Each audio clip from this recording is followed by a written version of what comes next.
Tamala Newsome, the principal over at Rosa Parks, is here to talk to us about a partnership with Oregon Museum of Science and Industry that's been a really high energy partnership for that school, and I'm going to let you to come on up and tell us about the partnership.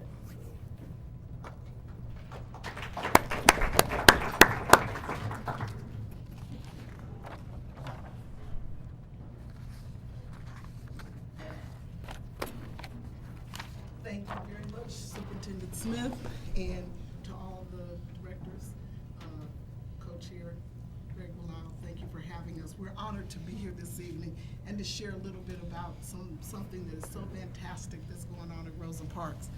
Sometimes we make the news, and it's not always, like we like to make the news, but this is really an awesome partnership. I would like to tell you this partnership has been in full swing for about a year, but actually it goes back a little further because it was about somewhere around 2009, 2010 that I got a call from Jenn, who's sitting next to me this evening, about a partnership with our 5th grade students being able to go and have some hands-on. There had been an anonymous donor who had donated some funds, wanted to really engage kids in North Portland. We were very excited to be part of that. And our 5th graders rolled up and rolled out to OMSI to take classes, not just to go through the museum, which is always great, but actually to participate in some classes hands-on at OMSI. And that was really enjoyable for our students. It's awesome to be able to do those kind of wonderful learning field trips, and especially when you don't have a lot of funds. So everything was paid for, the buses and everything. It was about 6-8 months later, Jenn called me again and said, well, we have money, and again, somebody has donated this money, and we'd like to offer you a science family night. And so we were excited. I said, well, tell me more about it. Well, on Mondays we're closed, so on Monday evening, you can bring your entire school community, and we also have some buses to go with that. So I was like, you're kidding. So yeah, I know, free. And so we got busy and we put out the message to our families, and they showed up. In fact, I added 2 extra buses because I just wanted to make sure the transportation was not a barrier for us to get down to OMSI and spend the evening. We had a fantastic time. Our parents showed up and we rolled out. We had the buses, we had parents that did drive, and we were probably close to somewhere around 400. The following year, I called Jenn. I was like, well, Jenn, do you have any more money? Because we really like to come back for a family night. And the parents have been asking about it and talking about it. And so once again, she said, well, we can do the scholarship part. I said, well, I'm going to do the buses. Like I had $1,000. Okay, so a lady walks in and she said, I want to give back to Rosa Parks this year. I said, oh. Well, what do you need? I said, and I was telling her and trying to think, you should always keep a wish list. And I was telling her about these buses, and I'm thinking, if she gets 2 buses, I could do this. Well, she walked back the next day with a check for $1,000, and she bought me 5 buses. So once again, we loaded up, packed to the brim. We went down to the tune of close to 500. And this year, as part of the grant that Jenn will tell you about, we once again rolled out for family night in the fall to OMSI. It's become a tradition now. I don't know how I'm gonna get it next year, but just in case anybody. So this along comes Susan Jordan, who was doing her job, and she puts out information about a grant, and the grant was for somewhere up to $60,000 or so. And I was like, now this is a grant I need. I want OMSI just infused into my school. So I called Jenn. I said, Jenn, can you guys help me write this grant? And she said, well, send it over. And they looked at it, and they called back, and they said, well, we can do better than that. We can write the grant for you. I said, now that's what I'm talking about. So they wrote the grant. We got the grant to the tune of $56,000 from the Honda Foundation. And I'm going to let Jenn tell you what we did with that money. Thank you. I'm Jenn Dawson. I'm the school partnership manager at OMSI. And when I got the phone call from Tamala about the Honda Foundation grant, it was a no-brainer for us. We just saw a real opportunity and we just jumped at it. In part because Tamala is such a visionary for Rosa Parks, and her vision combined with the power of that grant just made it perfect. It's like a peanut butter and jelly sandwich. It just went together. So we were awarded $56,000 from the American Honda Foundation to support STEM programming for Rosa Parks. And part of the process for writing that grant was including Tamala's vision so that we knew we'd be going in with as much possibility for success as we could. And Tamala, right out of the gate, said we have to engage the parents. We can't do just a student-focused grant. And we said, great, check that box. We'll engage the parents.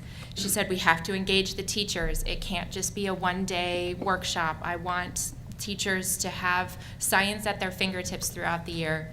Check that box. We can do that. And then she said, I want the students to have the same thing, science throughout the year. So we embarked on a journey that we had never done before with OMSI, and we engaged 3 different audiences with the same school and really brought together a community in a way we haven't done before.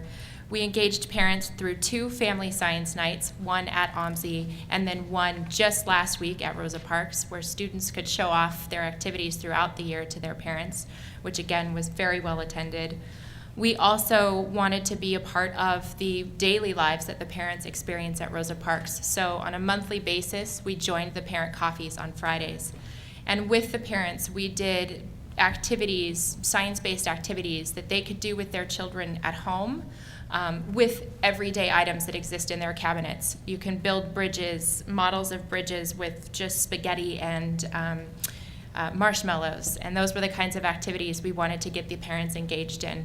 We wanted to break down this notion that science is scary and make it accessible for these families.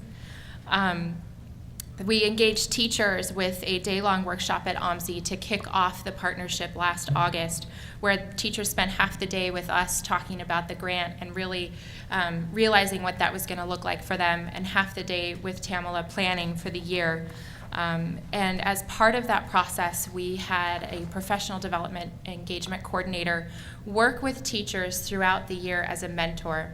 So when teachers were trying to engage their students with their everyday subjects in their classroom and maybe wanted to weave in some science into a writing assignment or weave in some science into a language arts or reading assignment, they could call Karen, our coordinator, and say, how do we do this? Are there any resources on this? And Karen would come out and meet with them or send them resource after resource where they could access that kind of information.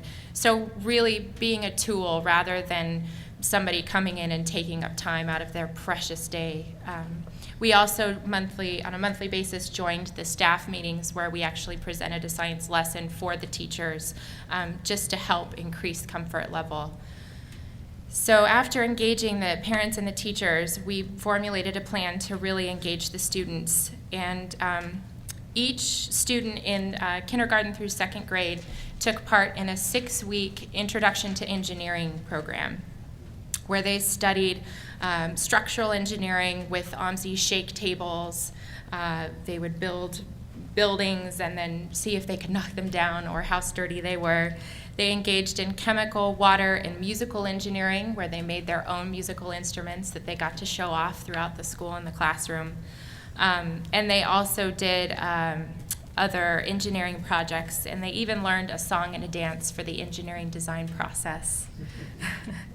The 3rd through 5th graders, we worked with them on a robotics programming lab where they had 6 weeks of time to try and test various programming options for their own Lego robot. And it was really wonderful. We were, for both of these cases, able to come into Rosa Parks and use designated classrooms throughout the year so that we could just be part of the community there. And the students were able to showcase their robots and show off their programming and make their robots turn circles or go in straight lines. And we saw them do that for their parents at the Family Science Night. In addition to those 6 weeks of programming for each student, we also brought them to OMSI for a field trip, which turned out to be rather timely. As you were discussing these amazing conversations happening around race, the students could come to the race exhibit that was on display at OMSI in the fall. And in addition to seeing that exhibit and having healthy conversations when they got back to school, they participated in some private reserved lab time that allowed the teacher to pick something that would support her classroom curriculum, his or her classroom curriculum. So students were able to dissect a squid. They took a bridge building class where they learned about Portland bridges and then made their own bridges. They took part in chemical reactions in the chemistry lab. So the students really had a chance to be engaged at Rosa Parks as well as at OMSI. And finally, as if all of this weren't enough, we also wanted to support the curriculum that teachers were already teaching in their classrooms with what we provide on a daily basis to schools in the area. So each teacher picked out 2 different OMSI classroom programs. These are canned programs that we take all over the state. In varying topics, we have a life-size whale that we bring in, and some students took part in the whales program. Other programs include working with batteries and circuits. So the teachers had a chance to bring in something to their classroom that meant something to them and their students as well. This partnership, again, as I've said, was the first of its kind in engaging all 3 audiences, and it has been monumentally successful for OMSI. It has been explosive for us, and it's been incredible to be a part of this school that is living and breathing, and we've been so blessed to have been a part of that. And having space on site at Rosa Parks that is designated OMSI space has also been tremendous, and we've really felt like we've been a part of Rosa Parks this year. So I want to let Tamala speak to some of the impacts it's had for her students. So in wrapping up, I think you look for things that have made a difference, that as she says, Jenn says, has impacted. I came back from spring break and I opened the office door and I walked in and there were these towers of kids. And I was like, what is this?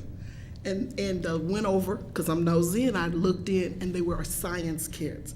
And the office was full of them. And what it said to me is the teachers are getting that last bit of science in there. They're getting excited about teaching science. And we know that this is a future for our students. And so that was one sign that teachers are doing this. They feel supported. They've gone to workshops at OMSI. That's another piece, that they got to attend any class or workshop throughout the year at no cost to them, and they took advantage of that. And then we're in the process of planning our career day. And our counselor is working with the kids and talking about careers and seeing what interests they have, so we know to have, some good speakers that interest our students. And one of the things, we always get the ball players, we love them, and you get some traditional kinds of fields of interest, for our students. But this year we heard a lot of, I want to be an engineer, I want to be a scientist, and that's what I'm talking about. So I applaud OMSI for taking this journey with me and actually helping me get on the journey. And we're just happy to share this evening with you what it's done at Rosa Parks. Thank you so much for coming and sharing the Thank you so much for partnership. having us.